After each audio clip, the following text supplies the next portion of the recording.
ठेले पर हिमालय, खासा दिलचस्प शीर्षक है ना। और यकीन कीजिए इसे बिल्कुल ढूंढना नहीं पड़ा, बैठे बिठाए मिल गया। अभी कल की बात है, एक पान की दुकान पर मैं अपने गुरुजन उपन्यासकार मित्र के साथ खड़ा था कि ठेले पर बर्फ की सेलें लादे हुए बर्फ वाला आया। ठंडे चिकने चमकते बर्फ से भाप उड़ रही थी। मेरे मित्र का जन्म स्थान अल्मोड़ा है। वे क्षण भर उस बर्फ को देखते रहे, उठती हुई भाप में खोए रहे और खोए खोए से ही बोले, यही बर्फ तो हिमालय की शोभा है। और तत्काल शीर्षक मेरे मन में पहुंच गया, ठेले पर हिमालय। पर आपको इसलिए बता रहा हूँ कि अगर आप नए कवि हों तो भाई इसे ले जाएं और इस शीर्षक पर 200-300 पंक्तियां बेडौल बेतुकी लिख डालें, शीर्षक मौजूद है। और अगर नई कविता से नाराज हों, सुललित गीतकार हों, तो भी गुंजाइश है, इस बर्फ को डांटो, उतर आओ। ऊंचे शिखर पर बंदरों की तरह क्यों चढ़े बैठे हो, ओ नए कवियों, ठेले पर लदो, पान की दुकानों पर बिको। ये तमाम बातें उसी समय मेरे मन में आई और मैंने अपने गुरुजन मित्र को बताई थी। वे हंसे भी, पर मुझे लगा कि वह बर्फ कहीं उसके मन को खरोंच गई। और ईमान की बात है कि जिसने 50 मील दूर से भी बादलों के बीच नीले आकाश में हिमालय की शिखर रेखा को चांद तारों से बात करते देखा है, चांदनी में उबली बर्फ को धुंधली हल्के नीले जाल में दूध या समुद्र की तरह मचलते और जगमगाते देखा है, उसके मन पर हिमालय की बर्फ एक ऐसी खरोंच छोड़ जाती है जो हर बार याद आने पर पीड़ा उठती है। मैं जानता हूँ क्यों वह बर्फ मैंने भी देखी है। सच तो यह है कि सिर्फ बर्फ को बहुत निकट से देख पाने के लिए हम लोग कौसानी गए थे।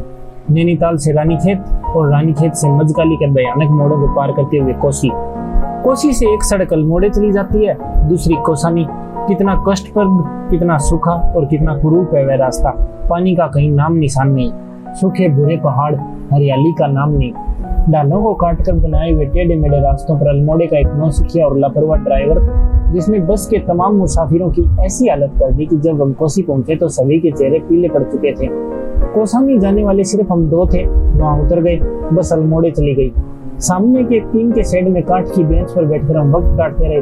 तबीयत सुस्त थी और मौसम में उमस थी। 2 घंटे बाद दूसरी लारी आकर रुकी और जब उनमें से प्रसन्न बदन शुक्ला जी को उतरते देखा तो हम लोगों की जान में जान आई। शुक्ल जी जैसा सफल का साथी पिछले जन्म के पुण्यों से ही मिलता है। उन्होंने हमें कौसानी आने का उत्साह दिलाया था और खुद तो कभी उनके चेहरे पर थकान या सुस्ती दिखी नहीं, पर उन्हें देखते ही हमारी भी सारी थकान काफूर हो जाया करती थी। पर शुक्ल जी के साथ यह नई मूर्ति कौन है? लंबा दुबला शरीर, पतला सांवला चेहरा, एमिल जोला सी दाढ़ी, ढीला डाला पतलून, कंधे पर पड़ी हुई ऊनी जर्किन, बगल में लटकता हुआ जाने थर्मस या कैमरा या बाइनाकुलर, और खासी अटपटी चाल थी बाबू साहब की। यह पतला दुबला मुझ जैसा ही सींकिया शरीर और उस पर आपका झूमते हुए आना। मेरे चेहरे पर निरंतर घनी होती हुई उत्सुकता को ताड़कर शुक्ल जी ने कहा, हमारे शहर के मशहूर चित्रकार हैं सेन, अकादमी से इनकी कृतियों पर पुरस्कार मिला है। उसी रुपए से घूमकर छुट्टियां बिता रहे हैं। थोड़ी ही देर में हम लोगों के साथ सेन घुल मिल गया। कितना मीठा था हृदय से वह, वैसे उसके कर्तव्य आगे चलकर देखने में आए। कोसी से बस चली तो रास्ते का सारा दृश्य बदल गया। सुडोल पत्थरों पर कल कल करती हुई कोसी, किनारे के छोटे छोटे सुंदर गांव और हरे मखमली खेत। कितनी सुंदर है सोमेश्वर की घाटी, हरी भरी, एक के बाद एक बस स्टेशन पड़ते थे। छोटे छोटे पहाड़ी डाकखाने, चाय की दुकानें और कभी कभी कोसी या उसमें गिरने वाले नदी नालों पर बने हुए पुल। कहीं कहीं सड़क निर्जन चीड़ के जंगलों से गुजरती थी। टेढ़ी मेढ़ी ऊपर नीचे रेंगती हुई कंकरीली पीठ वाले अजगर सी सड़क पर धीरे धीरे बस चली जा रही थी। रास्ता सुहावना था और उस थकावट के बाद उसका सुहावनापन हमें भी तंद्रालस बना रहा था। पर ज्यों ज्यों बस आगे बढ़ रही थी, हमारे मन में एक अजीब सी निराशा छाती जा रही थी। अब तो हम लोग कौसानी के नजदीक हैं। कोसी से 18 मील चले आए, कौसानी सिर्फ 6 मील है। पर कहाँ गया वह तुलित सौंदर्य, वह जादू जो कौसानी के बारे में सुना जाता था? आते समय मेरे एक सहयोगी ने कहा था कि कश्मीर के मुकाबले में उन्हें कौसानी ने अधिक मोहा है। गांधी जी ने यही अनासक्ति योग लिखा था और कहा था कि स्विट्जरलैंड का आभास कौसानी में होता है। ये नदी, घाटी, खेत, गांव सुंदर हैं, किंतु इतनी प्रशंसा के योग्य तो नहीं है। हम कभी कभी अपना संशय शुक्ल जी से व्यक्त भी करने लगे और ज्यों ज्यों कौसानी नजदीक आता गया त्यों तो अधैर्य, फिर असंतोष और अंत में एक क्षोभ हमारे चेहरे पर झलक आया। शुक्ल जी की क्या प्रतिक्रिया थी हमारी इन भावनाओं पर यह स्पष्ट नहीं हो पाया, क्योंकि वे बिल्कुल चुप थे। सहसा बस ने एक बहुत लंबा मोड़ लिया और ढाल पर चढ़ने लगी। सोमेश्वर की घाटी के उत्तर में जो ऊंची पर्वतमाला है, उस पर बिल्कुल शिखर पर कौसानी बसा हुआ है। कौसानी से दूसरी ओर फिर ढाल शुरू हो जाती है। कौसानी के अड्डे पर जाकर बस रुकी। छोटा सा बिल्कुल उजड़ा सा गांव और बर्फ का तो कहीं नाम निशान नहीं। बिल्कुल ठगे गए हम लोग। कितना खिन्न था मैं। अन्न खाते हुए बस से उतरा कि जहां था वहीं पत्थर की मूर्ति सा स्तब्ध खड़ा रह गया। कितना अपार सौंदर्य बिखरा था सामने ही घाटी में। इस कोसानी को पर्वतमाला ने अपने अंचल में यह जो कल्यूर की रंग बिरंगी घाटी छिपा रखी है, इसमें किन्नर और यक्ष ही तो वास करते होंगे। 50 मील चौड़ी है घाटी, हरे मखमली कालीनों जैसे खेत, सुंदर गेरू की शिलाएं काटकर बने हुए लाल लाल रास्ते, जिनके किनारे किनारे सफेद सफेद पत्थरों की कतार और इधर उधर से आकर आपस में उलझा जाने वाली बेले की लड़ियां सी नदियां।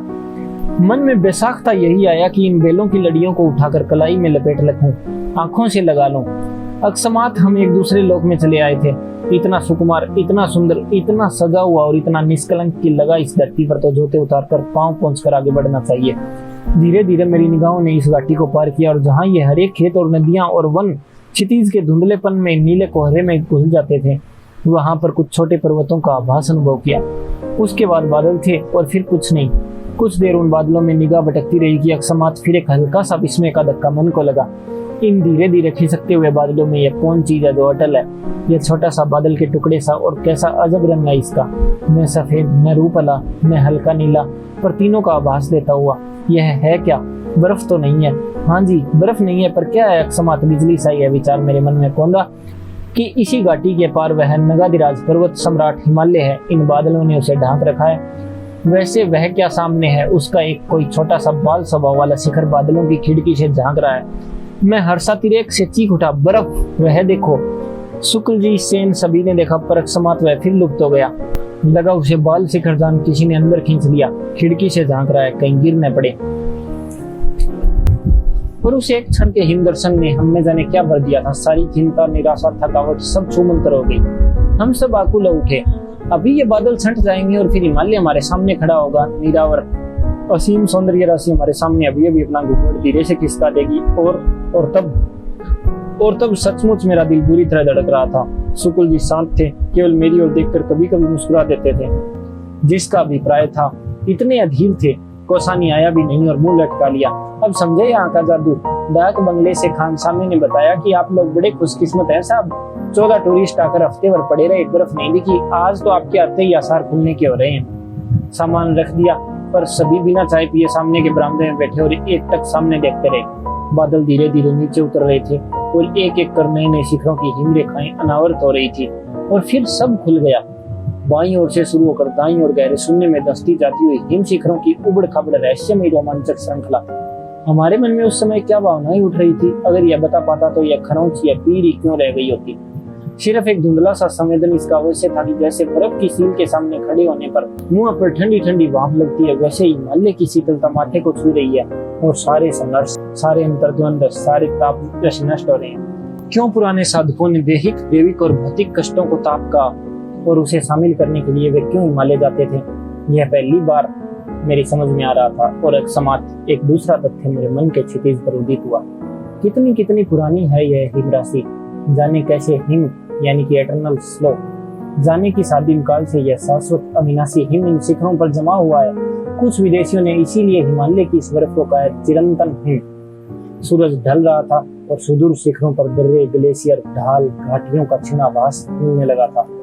आतंकित मन से मैंने यह सोचा था कि पता नहीं इन पर कभी मनुष्य का चरण पड़ा भी है या नहीं, या अनंत काल से इन सूने बर्फ ढके दर्रों में सिर्फ बर्फ के अदड़ हूं करते हुए बहते रहते हैं। सूरज डूबने लगा और धीरे धीरे ग्लेशियर में पिघली केसर बहने लगी। बर्फ कमल के लाल फूलों में बदलने लगी। घाटियां गहरी पीली हो गई। अंधेरा होने लगा तो हम उठे और मुंह हाथ धोने और चाय पीने में लगे। पर सब चुपचाप थे, गुमसुम, जैसे सबका कुछ छीन गया हो, या शायद सबको कुछ ऐसा मिल गया हो जिसे अंदर ही अंदर सैतने में सब आत्मलीन हो या अपने में डूब गए हो। थोड़ी देर में चांद निकला और फिर हम बाहर निकले। इस बार सब शांत था, जैसे हिम सो रहा हो। मैं थोड़ा अलग आराम कुर्सी खींचकर बैठ गया। यह मेरा मन इतना कल्पनाहीन क्यों हो गया? इसी हिमालय को देखकर किसने किसने क्या क्या नहीं लिखा, और यह मेरा मन है कि एक कविता तो दूर, एक पंक्ति, एक शब्द भी तो नहीं जानता। पर कुछ नहीं, यह सब कितना छोटा लग रहा है इस हिम सम्राट के सामने। पर धीरे धीरे लगा मन के अंदर भी बादल थे जो छंट रहे थे।